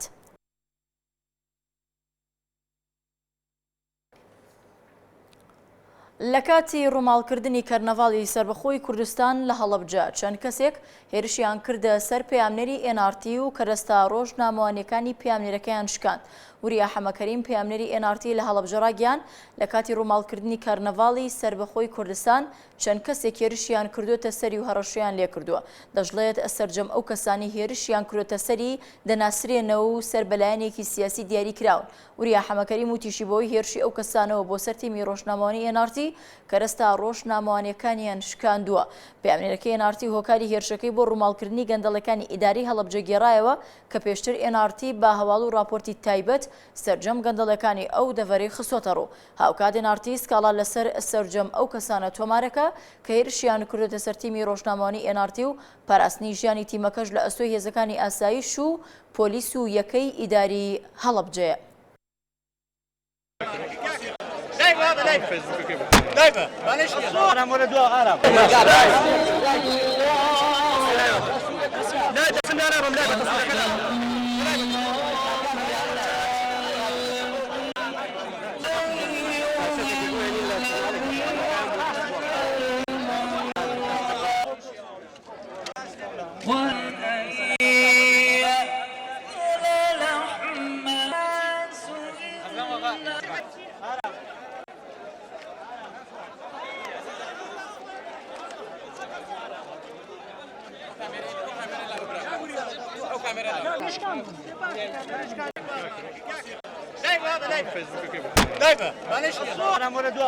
وەک تیمی کەناڵی NRT لە هەڵەبجە بەشداریمان کرد لە ڕووماڵکردنی کەرنەڤاڵی سربەخۆیی کوردستان کە ئەمڕۆ ڕێکخرا بوو، بەڵام بەداخەوە هەندێک هاوڵاتی و هەندێک گەنجی هەڵەبجە هێرشیان کردە سەرمان. پێمان وایە ئێمە لە ئەوە لایەنێکی سیاسیوە ئاڕاستەکراون بۆ هێرشکردنە سەر ئێمە، هەڕەشەی توندیان کرد لە ئێمەوە، ئێمەش ئەو کەسانە هەمویان ئەناسین و سکاڵای یاساییان لەسەر تۆمارەکەین و پێمان وایە ئەم هێرشەی ئەمڕۆوە چەند جارێکیش لە ڕێگە جیاوازەکانی ترەوە هەڕەشەیان لێ کردوین. ئەگەڕینەوە بۆ ئەوەی کە ئێمە لەم دەڤەرەدا ڕووماڵی ئەو گەندەڵی و ئەو کارانەیەکەین کە هەندێک لە حیزبە سیاسی یاخود بڵێن کەسانی بەرپرس، کەسانی دەستڕۆشت و گەندەڵیان هەیە لەم ناوچەوێ ئەمەیان خێنە ڕوو. پاپای ڤاتیکان هاوکاری ئاوارەکانی هەرێمی کوردستانەکاو بۆ ئەو مەبەستەش بڕی 1 ملیۆن دۆلاری تەرخان کردووە. فێرناندۆ فیلۆنی نوێنەری تایبەتی پاپا فرانسیس ڕابەری ڕۆحانی مەسیحەکانی جیهان ئاشکرای کرد ڤاتیکان بڕی 1 ملیۆن دۆلاری تەرخان کردووە وەک هاوکاری بۆ ئاوارەکانی مەسیحی و ئێزیدی کە بەهۆی هێرشەکانی داعش و پەنایان بۆ هەرێمی کوردستان هێناوە. نوێنەری تایبەتی پاپا فرانسیس ئاماژەی بۆ کردو لە 175 ئەو کۆمەکە داراییە بۆ ئاوارە مەسیحەکانی هەرێمەوە لە 125 کەشی تریشی بۆ ئێزیدیەکانە. هەر لە سەرەتای دروستبوونی مەترسیەکانەوە پاپای ڤاتیکان بانگەوازەکانی خۆی بۆ پاراستن و هاوکاری مرۆیی بۆ مەسیحیەکان و ئێزیدیەکان و کەمەعاینەکان کە لە هێرشەکانی داعش زیانیان بەرکەوت و ئاشکرا کردووە. گفتوگۆکان بۆ پێکێنانی حکوومەتی داهاتووی عێراقیش بەردەوامە و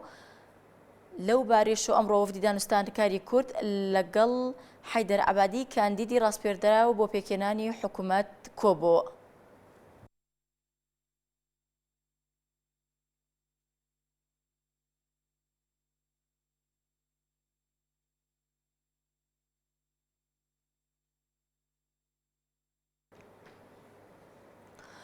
مەرجعی باڵای ئاینی شیعەکان داوای لە کوتلە سیاسیەکان کرد داوای شایستە و گونجاو بکەن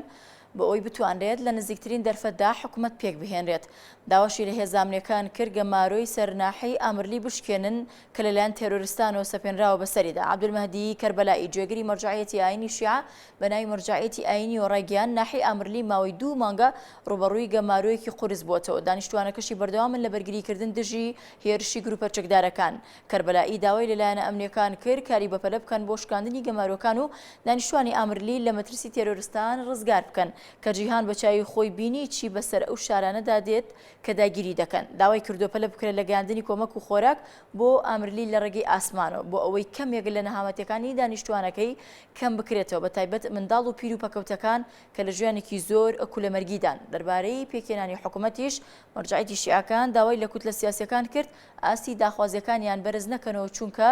داوای زۆر و زەوەندە دەبێتە ڕێگر لە پێکێنانی حکوومەت. ئاماژی بۆش کرد پێکێنانی حکوومەت بە تەنها ئەرکی حەیدەر عەبادی سەرۆکوەزیرانی ڕاستپێردراو نییە بەڵکو ئەرکی سەرجەم کوتلە سیاسیەکانە کە لە کاتی دیاریکردنی کاندیدەکانی یان کەسانی شیعە و هەڵەبژێرن کە بتوانێت ئەرکەکانی سەرشانی بەباشی ڕاپەڕێنێت.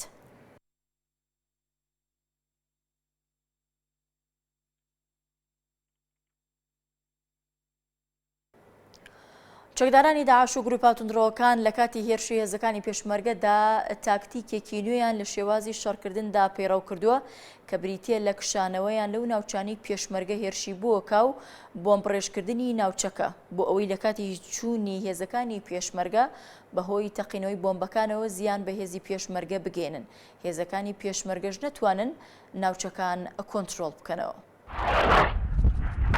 هێزەکانی پێشمەرگە لە ڕێگای چەکی قورسەوە بردومانی ناحیەی جەلەولا و سعدیەیان کرد و چەکدارەکانی داعشیش دوای دەنگۆی کشانەوەیان تاکتیکێکی نوێیان لە شەڕەکەدا بەکارهێناوە کە مەترسی دروست کردووە لە بەرەو پێشچوونەکانی هێزەکانی پێشمەرگە و هەوڵدان بۆ کۆنتڕۆڵکردنەوەی جەلەولا و سعدیە. هێزەکانی پێشمەرگە توانیان پێشڕەوی بکەن و نزیک ببنەوە لە ناو شارۆچکەی جەلەولا و چەکدارەکانی داعشیش دوای پاشەکشەکردنیان چەند کەلوپەلێک و شوێنە گرنگەکانی ناوچەکان بۆمبڕێژ کردووە و ئەوەش مەترسی لەسەر جوڵەی هێزەکانی پێشمەرگە دروست کردووە و چەکدارەکان چەک و کەلوپەلی سەربازیان بە بۆمڕێژکراوی داناوە بۆ ئەوەی بە هێزەکانی پێشمەرگە دابتەقێتەوە و بە پێیزانیارەکانیش بەشێکی زۆری شوێنە سەرەکیەکانی جەلەولا بۆمڕێژکراون بۆی تەقینەوەی بۆمبێکی چێنراویشەوە پێشمەرگەیەک بووە قوربانی. سەرەتای گۆڕینی تاکتیکەکانی شەڕی داعش لە بەنداوی مووسڵەوە دەستی پێکرد کاتێک دوای کشانەوەی خۆیان چەند بۆمبێکیان لە بەنداوەکەدا دانەوە بۆش مەترسیەکانی سەر بەنداوەکە کۆتایی نەهات و لە ئێستاشدا بۆمبەکانی بەنداوەکە لەلایەن ئەندازیارانی هەڵگرتنەوەی بۆمبی سەر وەزارەتی پێشمەرگەوە هەڵگیراونەتەوە و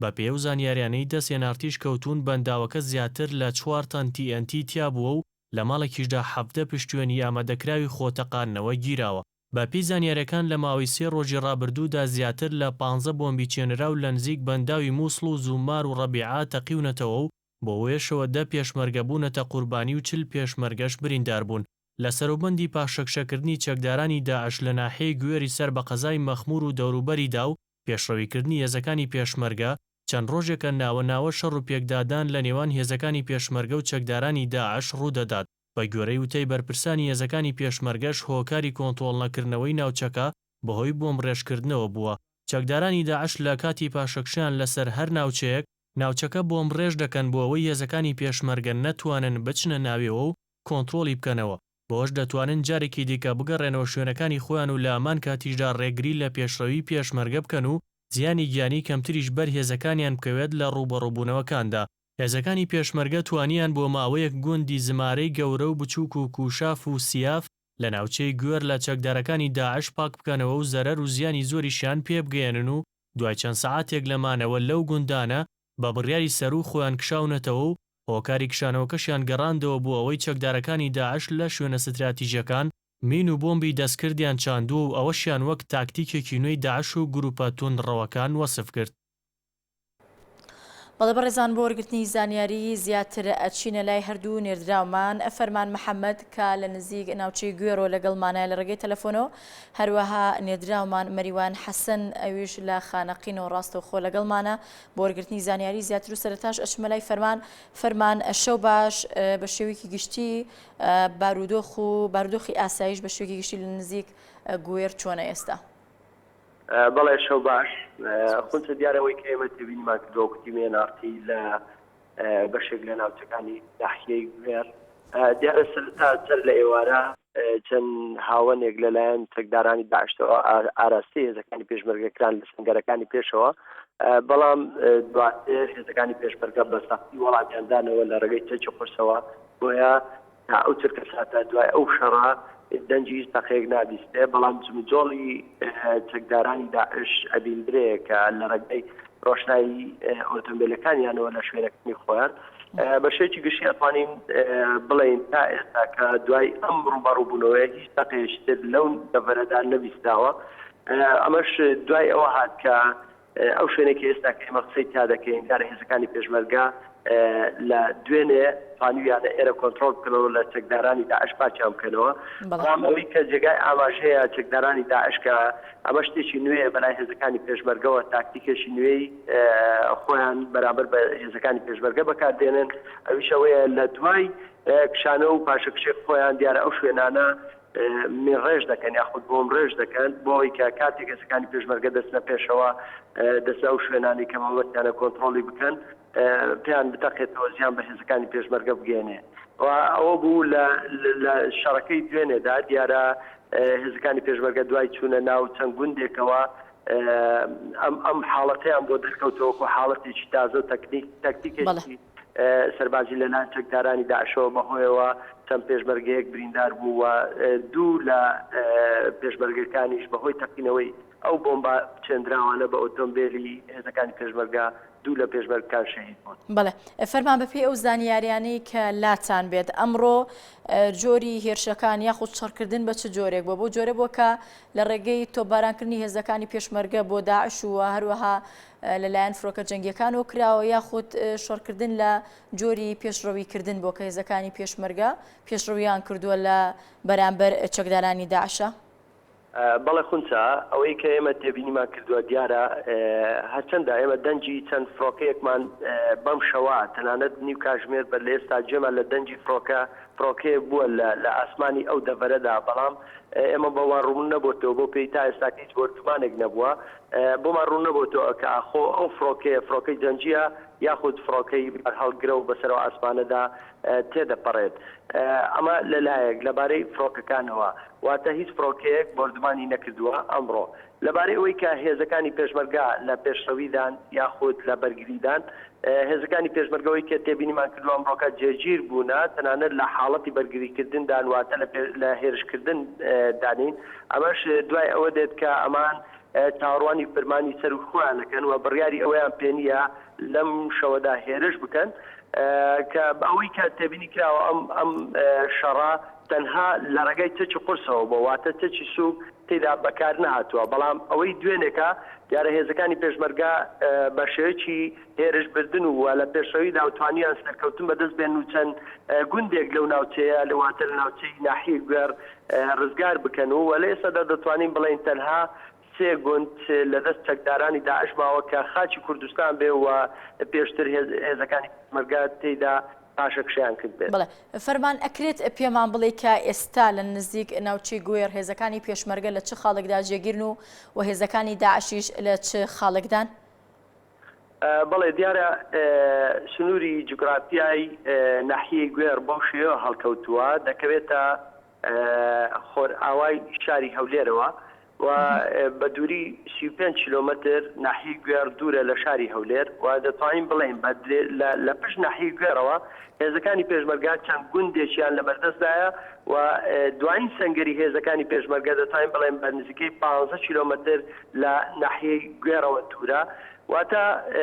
ئەو گوندانەی کە ئێستا هێزەکانی پێشمەرگا توانیویانە لە دوێنێەوە دەستی بەسەر یان بچنەوە شوێنی پێشتریان گوندی زمارە واتە سێ گوند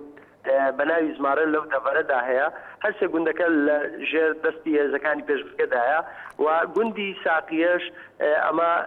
هێزەکانی پێشمەرگە توانیویانە بچنە پێشەوە دوایین سەنگەری هێزەکانی پێشمەرگە لەو دەڤەرەیە بەشێکی باش لە توانیویانە دەست بەسەر ئەو ناوچەیە بگرن و هێزەکانی پێشمەرگە لە حاڵەتی ئامادەباشیدان لە ئەگەری ئەوەی یان لە هەر حاڵەتێکی هێرشکردنی چەکدارانی داعش بەرەو ڕوویان بۆستەوە ئەوەی کە ئەمڕۆ ئێوارە ئێمە بینیمان وەکو تیمی NRT چۆن هێزەکانی پێشمەرگا وەڵامی هاوەنەکانی چەکدارانی داعشیان داوەتەوە دەتوانین بڵێن بە شێوەیەکی گشتی تەنها سێ گوند لە خاچی کوردستان لەژێر دەستی چەکدارانی داعشدایە و ئەمەش پێدەچێت وا چاوەڕوان دەکرێت هێزەکانی پێشمەرگە لە داهاتوویەکی نزیکدا بتوانن دەست بەسەر ئەو ناوچانەش بگرنەوە. بەڵێ فەرمان زانیاری تا چەند لاتانە لەسەر بارودۆخی ئەمنی بە شێوەیەکی گشتی لە ناوچەکانی خازر چۆنە ئێستا؟ بڵێ ناوچەی خاطر ئەوەی کە ئێمە زانیاریمان هەبێ بەو پێی ئێمە ئەمڕۆ لە گەشتە مەیدانەکەی تیمی NRT هەم ناوچەی خازرمان بەسەر کردوێتەوە 2000 چوینەتە گوندی سفەیە واتە گوندی کاکەیەکان کامیش لە خۆڵێکی ترەوە چەکدارانی داعش لە مۆڵگەکانیان لەوێ زیاترە لەبارەی قۆڵی خازرەوە دەتوانین بڵێن هێزەکانی پێشمەرگە تەنها لە حاڵەتی بەرگریکردندانە و ناوە دەنجی بۆردمانی فڕۆکە جەنگیەکانی دەبیسترێت و هیچ هێرشێک و ڕوبەڕووبوونەیەک لە ماوەی چەند کاژمێری ڕابردوودا لە نێوان هێزەکانی پێشمەرگا لەگەڵ چەکدارانی داعشدا لە قۆڵی خاسرەوە ڕووی نەداوە و لە قۆڵی با بڵێن گوندی سپەیە کە دەکاتە گوندی کاکەیەکان کە ژمارەیەک لە گوندی کاکەیەکان لە ئێستادا لە ژێر دەستی چەکدارانی داعشدانەوە دوایین سنووری کاکەیەکان گوندی سپەیەیە یاخود با بڵێن شارەدەی سپەیەیە ئێستا کاکەیەکان لەوێ دەردانیشتەجێن بەڵام لە پێشەوە هێزەکانی پێشمەرگەش لێش لە حاڵەتی ئامادەباشیدان و لە حاڵەتی بەرگریکردندان و هیچ ڕوبەڕووبوونەوەیەک لە ماوەی چەند کاژمێری ڕابردوودا ڕووی نەداوە ئەوەی کە ڕووی دابێت لە ماوەی 24 کاژمێری ڕابردوودا لەو قۆڵێک کە ئێستا ئێمە لێواتە قۆڵی بەرەی ناحیە گوێر هێزەکانی پێشمەرگا چەند کیلۆمەترێک توانویانە لە دوای شەڕکردنێکی سەخت چەند کاژمێری بستنە پێشەوە و چەند گوندێکیش دەست بەسەردا بگرن. بەڵێ زۆر سپاس بۆ نێردراومان فەرمان محەممەد کە لە نزیک گوێر و ڕاستەوخۆی ڕێگەی تەلەفۆنەوە لەگەڵمان بووی. بەڵێ بەڕێزان هەر بۆ وەرگرتنی زانیاری زیاتر ئێستا ئەچینە لای پەیامنێرمە مەریوان حەسەن کە ڕاستەوخۆ لە خانەقینەوە لەگەڵمانایە. مەریوان ئەم کاتتان باش وا نزیکە بینەوە لە کاتژمێر 1:30 بەیانی لە ئێستا ئەو سنوورەی کە ئێوەی لێن هیچ جموجۆڵێکی سەربازی هیچ گوێبیستی تەقەیە کە بن بۆردومانی فڕۆکە جەنگیەکان پێمان بڵێ بە شوێکی کشتی بارودۆخەکە چۆنە ئێستا؟ بەڵێ ئێستا سەرەتای بەرەبەیانە لە وەکو باست کرد لە ئێستادا ئەوەی کە بیستێ تۆپارێزەکانی هێزی پێشمەرگە لەم سوورە تا ئێستاش تۆبارانی بنکە و بارگەکانی کەکدارەکانی داعش و گروپەکانی ترەکان پێکدادان لە نێوان هێزەکانی پێشمەرگە و کەکدارەکانی داعشدانیە تەنها ئەوەندەی هەیە تۆپارێزەکانەوە دەنگی فڕۆکەش نابیستێ لە ئاسمانی ناوچەکەدا کە بۆمبارانی بنکە و بارگەکانی کەکدارەکانی داعش و گروپەکانی تر بکە بەڵام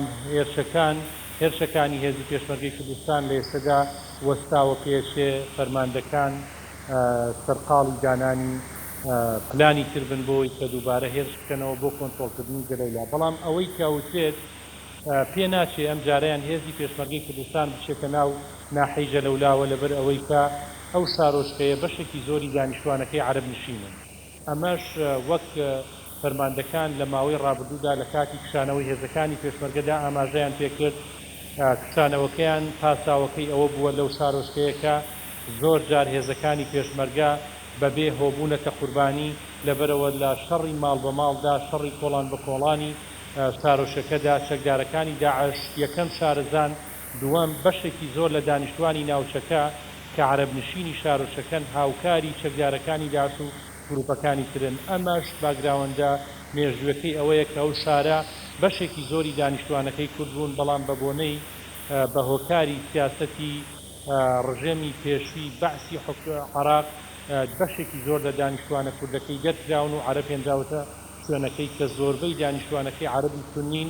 و لە ئێستاشدا هاوکاری چەکدارەکانی داعش و گروپەکانی ترن بەڵام ئەوەی هەیە لە ئێستادا چە هێزەکانی پێشمەرگەی کوردستان گەمارۆی شارۆچەکەیان داوە لە چوار قۆڵەوە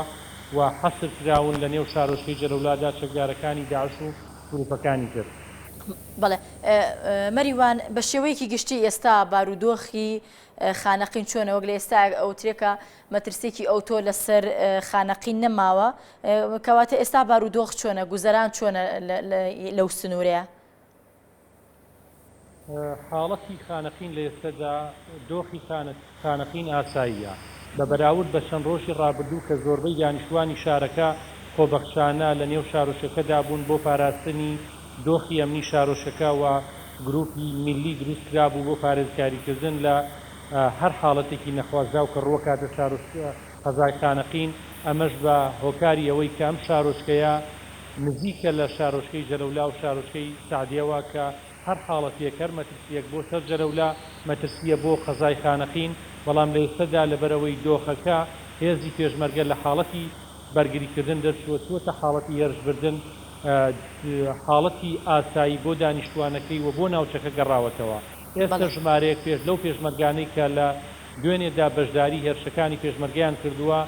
لێرەن پێم خۆشەکە خۆیان باسی ئەو هێرشانە بکەن و باسی دۆخی خۆیان بکەن لە ئێستادا کە تێیدا. بەڵێ فەرموو.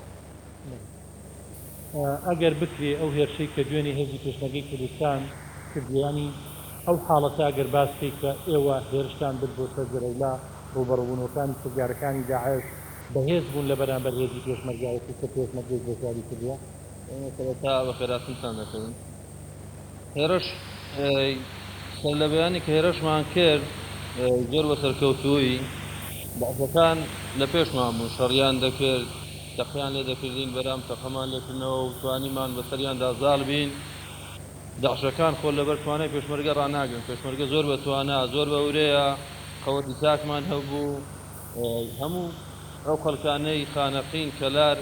دڵنیا دەکەینەوە هەتا هێزی پێشمەرگەما بێ ئەتوانێ بز بە بز خاچی کوردستان بپارێزێ زۆر سەرکەوتوو بووین هەروەها دەست و خۆش زۆر سەرکەوتوو ئەکرێ بپرسین لەوەی کە تۆ لە ناوچەیەکی تری هەرێمی کوردستانەوە هاتووی جگە لە هەستە پێشمەرگایەتێکە جگە لە ئەرکەکەی خۆ چه هەستێکی تر پاڵی بە تۆ ناوە بۆی بەشداری ئەم شەڕانەی جەلەولا بکەی لە کاتێکدا تۆ خەڵکی ناوچەیەکی تری هەرێمی کوردستانی وەک وەفاق بۆ کوردستان ئێمە وەک هێزی پێشمەرگە هێزی پێشمەرگە هەمووانزانی هێزی پێشمەرگە هەموو کوردستانە لەو سەریەوە تا ئەو سەر لە باتوورەوە تا باکوور ڕۆژ ئەوە تا ڕۆژهەڵات هەموو هەر کوردستانە بگرە بەر کاتەکەوە دەبێت دیفاعی لێ بکەین ئێمە بخۆمان دەڵێن پێشمەرگە هەموو کاتێک ئامادەیە گیانی خۆی وەختە بۆم کاتە هەست کەسە بووکەی پێشمەرگی ئامادەیە دیفاع لە بز بۆ بچی کوردستان تا دەبێت گیانی خۆشی وەختێ بۆ پەڕی وورەبەرگیشەوە وەک ئێمە بینیمان لە بەرەکانی جەنگ دوێنە و ڕۆژانی تریش هێزی پێشمەرگە هێزێکی زۆر تۆکمە هێزێکی زۆر ڕێکوپێت هێزێکی زۆر وورەبەرز بەمانای کەلیمە وورەبەرز لە هەموو شوێنەکانەوە بەرامبەر ئەو هێزە خەڵە نەزیەکە پشتنەکەی کە بەرامبەر ماوەساوە ئینشەڵا سەرکەوتنی بەزبوونی سەرکەوتنی زیاتری ساوەڕێ هێزی پێشمەرگە پێشڕەویان کرد لە چەند پۆڵێکەوە بۆ ناو شار و شوێژەرەولادا یعنی ئەتوێ بڵێن ئەو پلانەی کە دانرا بوو هێزی پێشمەرگە بۆ ئەوە بۆ باگی کۆنتڕۆلکردنی شار و شوێژەرەولا تو وەک پێشمەرگەیەک ڕازی بووی لەو پلانێک جێبەجێ کرا بۆ کۆنتڕۆلکردنی شار و شوێژە بەڵێ بە سەداقەت لێ ڕازی بوون هەموو هێزی پێشمەرگە لەبەرەوەی بە کەمترین زەرەری گیانی زەرەری مادی کۆنتڕۆل کە ئەو شوێنانێک کە بۆ مادانەوە بگرە زیاتریش بوون لەو شوێنێک کە بۆ مادانرا بوو ئەوە نیشانەی وورەبەرزی ئێمە بوو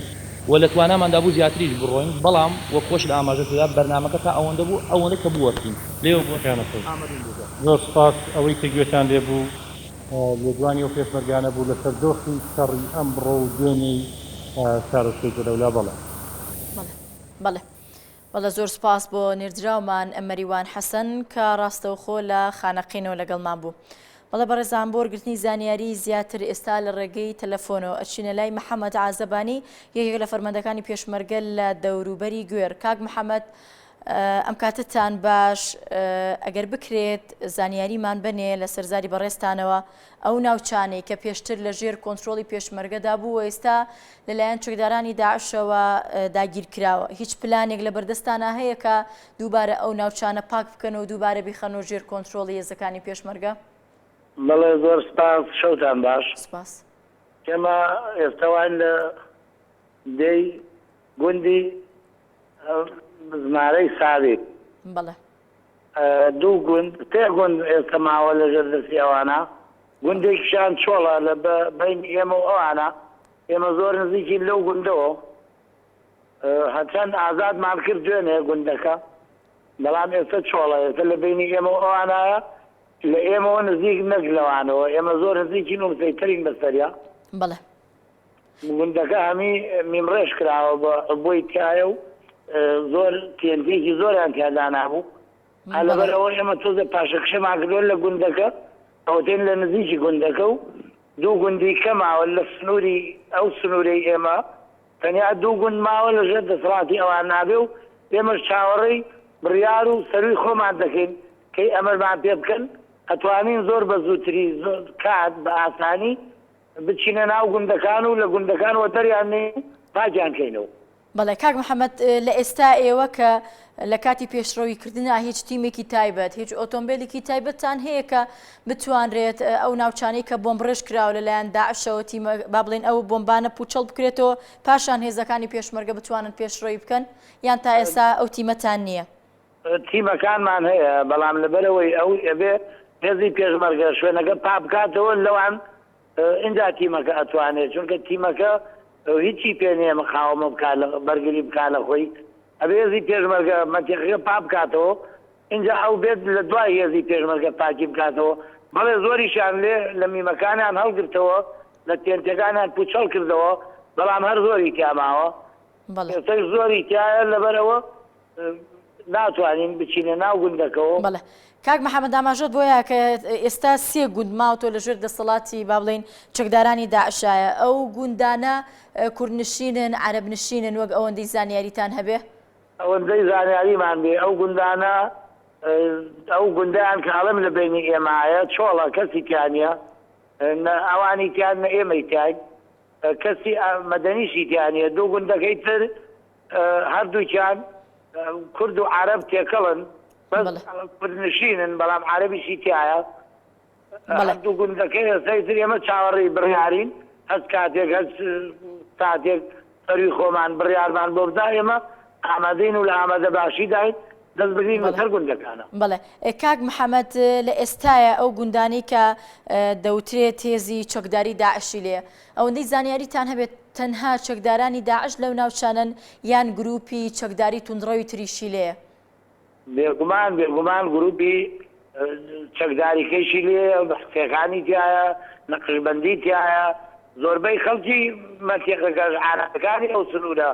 هەمیان چێکیان هەڵگرتەوە لەگەڵ ئەوانن بەڵێ ئەوەندەی ئاگادار بن ئەو گروپانی کە بە ڕێزت ئاماژت پێیان دژی پێشمەرگە چەکیان هەڵگرتووە یان لە دژی چەکدارانی داعش ئەجەنگن ئەوانیش طبعا لە دژی پێشمەرگە ئەوان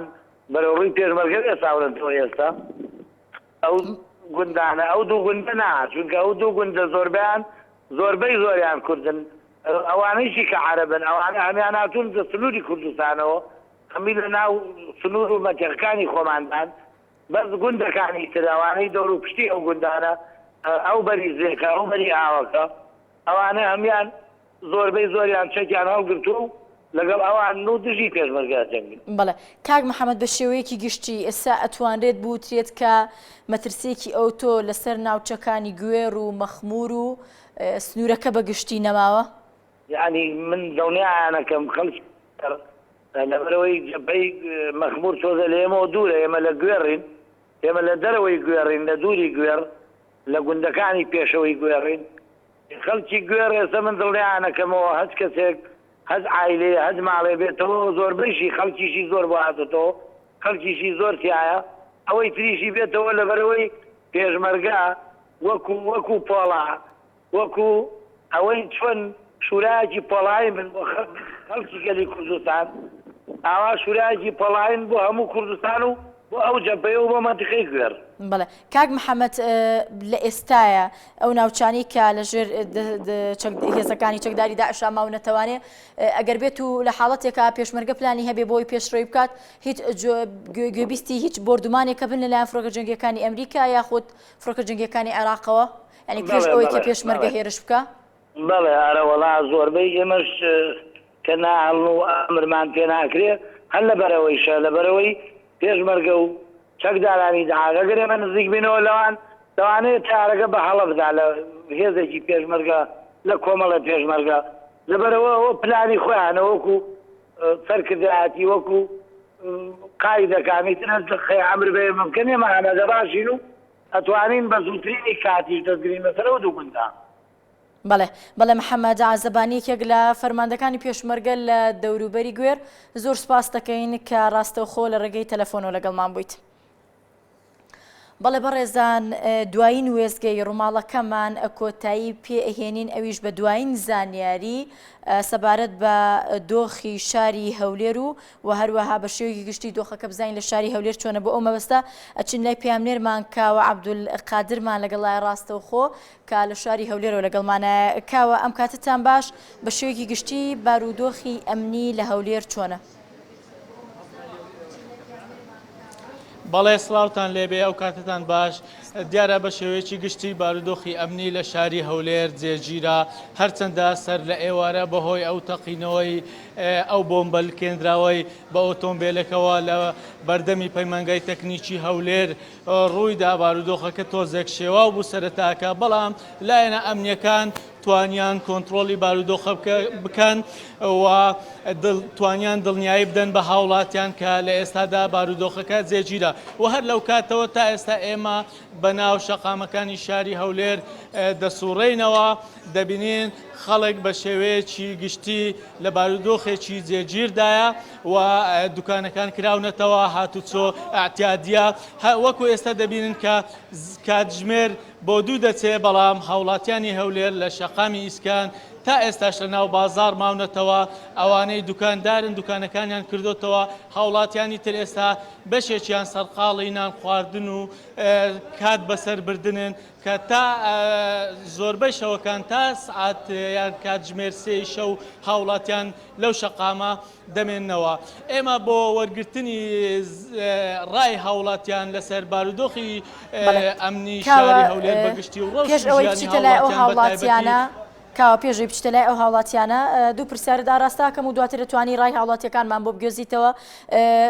لە دوای ئەوەی کە تەقینەوەکە ئەنجام درا بە پێی چەند هەواڵێک گوترا کە کۆمەڵێک کەسان کە لە دەوروبەری شوێنی ڕووداوەکە بوون دەست بەسەر کراون بۆ لێکۆڵینەوە لە ڕووداوەکە تا ئێستا دیارەکە ناسنامەی ئەو دەست بەسەرانە کێن یان ناسنامەکانیان لەلایەن ئاسایشی هەولێرەوە دیاری کراوە هەر دەست بەسەرن یاخود ئازاد کراون ئەوەندەی زانیاریتان هەبێ. بەڵێ ئێمەش کاتێکە لێدوانی بەڕێوەبەری گشتی ئاسایشی هەرێممان وەرگرت تاکیدی لەسەرەوە کردەوە کە چەند هاوڵاتێک کە لە دەوروبەری تەقینەوەکە بوون لە کاتی تەقینەوەکە ئامادە بوون لە شوێنی تەقینەوە وێنەی تەقینەوەکەیان دەگرێت لەلایەن هێزە ئەمنەکانەوە دەستگیر کران کە گومانی ئەویان لێ دەکرا دەستیان هەبێت لە تەقینەوەکەیان بە شێوەیەک لە شێوەکان ئاگاداری تەقینەوەکە بن بۆیە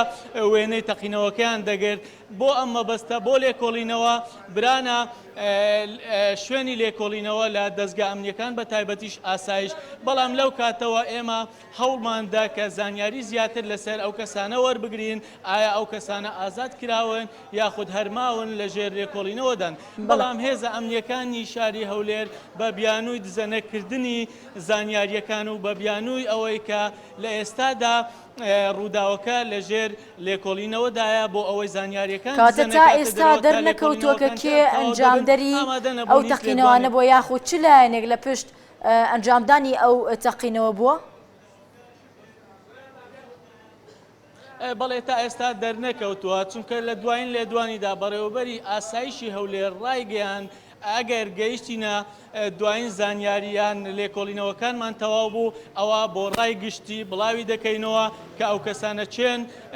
هەڵساون بە ئەنجامدانی تەقینەوەکە و کام گروپ و کام کەس یاخود کام لایەن لە پشتی ئەنجامدانی ئەو تەقینەوەیە بە تایبەتیش کە تەقینەوەکەی هەولێر هاوکات بوو لەگەر ئەو زنجیرە تەقینەوەی کە چەند کاتژمێرێک پێشتر لە شاری کەرکووک ڕوویدا و ژمارەیە قوربانی لێکەوتەوە هەرچەندە خۆشبەختانە لە هەولێر تەنها 4 بریندار هەبوو بەڵێکاو ئەگەر بکرێت کۆمەڵێک لەو کەسانی کە لە چواردەورتن ڕایان بگوێزیتەوە کە ئێستا کاتژمێر 1.45 خولەکی تەواوە بزانین لە سەرزاری هاوڵاتیان و بارودۆخی هەولێر چۆنە و ئەوان تا چەند هەست بە دڵنیایی یەکەن ئەگەر بکرێ ڕای ئەو هاوڵاتیانەمان بۆ بگوێزیتەوە سوپاس دەکەین. بەڵێ ئەگەر هاوکارم لادەی وێنەگر لەگەڵم بێ دەچینە لای چەند هاوڵاتیەک و ڕای ئەوان وەردەگرین لەسەر بارودۆخی ئەمنی بەگشتی لە شاری هەولێر سڵاوت لێبێ و کاتت باشتر بەڕێز باشی سپاس دەکەین. ئەگەر لە زاری جەنابتەوەک و هاوڵاتێکی شاری هەولێر بارودۆخی ئەمنی لە شاری هەولێر بزانین ئایا لە ئێستادا ڕەوش و بارودۆخی ئەمنی لە شاری هەولێر چۆنە؟ والله الحمدلله وەزعەکە ئارامە و کەوا ئێستا چەند کەسانێک دەستگیرکراین لە ڕێگای کەرکووک کەوا نیازی تەقینەوەیان هەبووە وەزعەکە الحەمدلله ئارام بووە ئینشاءڵڵا ئارامتریش دەبیت کەوا ئێستا ڕێگای مەخموریش کەوا وەزعەکە ئارام بووە داواکارم لە خوای گەورە ئینشاءڵڵا باشتری بکات و ئینشاءڵڵا سپاس لە بۆ سەرۆک بارزانانی دەکەین و لە بۆ سەرجەم هەموو گەلی کوردستان دەکەین. پێشنیارتیان چییە بۆ دام و دەستگا ئەمنیەکان تا ڕوودا و حاڵەتی لەو شێوێ دووبارە داواکارم لە حکوومەتی هەرێمی کوردستان هەیە کەوا ئەو حاڵەتە دووبارە نەبتەوە و ئاوڕەشیش لە سەرجەم ئاوارەکانی سووریاش بدرێتەوە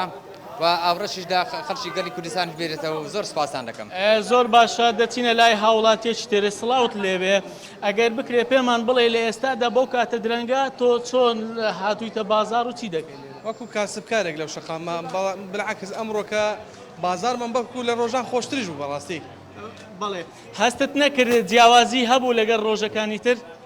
بەخوای حەسەشیوان من نەکرد بلعکس وەرکو قەڵەبارەختر بوو بازارەکە ژین لە ڕۆژان گەرمترش بوو بەڕاستی. بەڵێ بارودۆخی ئەمنی لە شاری هەولێر چۆن دەبینن؟ وەڵڵاهی بارودۆخەکە زۆر جێژیرە الحەمدوللا داواکارین یعنی لە دەستگا ئەمنیەکان یعنی زیاتر چاو بکرێتەوە داواکارین لە هاوڵاتیانیش کە هەر کەسێک گومانی هەیە لە شتێک بە زووترین کات لانی بەرپرس و ئاسایش ئاگادار بکاتەوە بەڵکو بە زووترین کات ئینشاءڵڵا یعنی کەس لەوەی نەتسێکە برێ وەڵڵاهی ئەو کەسە نانچ وەکو مردێک وەکو شێرێک بێتە مەیدان با تەلەفۆن بکە ئەلحەمدە تەلەفۆنەکان وا دیارە لە هەموو شوێنەکان لێدراوە کە تو سایرێک نەبین نامۆیان شەخصەش دەبین نامۆیە با لایانی بەرپرس ئاگادار بکرێتەوە بە زووترین کات دەستگیر بکرێت بەڕاستی. بەڵێ زۆر سپاس دەچینە لای هاوڵاتیش تر برای بەڕێز ئەگەر بکرێ پێمان بڵێ هاتوچۆی ناوشاری هەولێر لە ئێستادا چۆن دەبین؟ وڵای ئەو شۆ الحەمدولێ لە هەموو شۆکان خۆشترە و بەس ئەمنیەت باشە زۆریش. یعنی هیچ هەست بە جیاوازیەکەکەی لەگەڵ شەوانی تر؟ وڵای ئەو شۆ لە هەموو شەوان خۆشترە بەس ئەمنیەت زۆرێ سەیتەرۆش هەرێ و ئینشاءڵڵا کاک بارزان قەساب ئەوەی گورگە لە ناوی دەباتن. بەڵێ ئەگەر ئەو کاسبکارە لێی بپرسم ئایا کاریگەری ئەو تەقینەوەی یان ئەو ڕووداوی کە ئێوارای دوێنێ ڕوویدا کاریگەری لەسەر ژیانی ئاسایی ئێوە وەکو کاسبکارانی ناوشار کردووە؟ نەخێرە لەخوای بە زیادبی ئەمن و ئەمانەت هەموو لە کۆنتترۆلە وەزعەکە بەسای ئەو پێشمەرگە نازدارانە کە ئیستاکەوە لەگەڵ داعش شەڕی دەکەن لەخوای بە زیادبی ناو کوردستان بەعام خۆشە هیچ مشکلێکمان نییە لەخوای بە زیادبی بەڵێ دەگەڕێمەوە ستۆدیۆ بەڵێکاوە زۆر سپاس بۆ کاوە عەبدولقادر پێیانێرمان لە شاری هەولێر سپاس بۆ زانیاریەکانت زۆر سپاس دەکەین بەر لە کۆتایی گرنگترین سەردێڕ لە هەولێر تەقینەوەی ئۆتۆمبیلێک برینداربوونی 4 کەسی لێکەوتەوە لە کەرکووکیش زنجیرێک تەقینەوە ڕوویاندا بە هۆیانەوە 10 کەس گیانیان لەدەستدا و 120 کەسی تریش بریندار بوون. بردومانی فڕۆکە جەنگیەکانی ئەمریکا و تۆبارانی هێزەکانی پێشمەرگە بۆ سەر چەکدارانی داعش بەردەوامە. داعشیش پلانی شەڕکردنی دەگۆڕێت. بەهۆی گەمارۆدانی و لەلایەن داعشەوە مەترسی بڵاوبوونەوەی برسێتی و تیونەتی لە ناو دانیشتوانی ئامرلی داکرێت. بۆ شکاندنی ئابلوقەکەش سوپای عێراق دەستی با ئۆپەراسیۆنێکی سەربازی کرد. ڕووماڵی تایبەتی NRT کۆتایی هات کاتێکی خۆش بۆ مولایەکتان.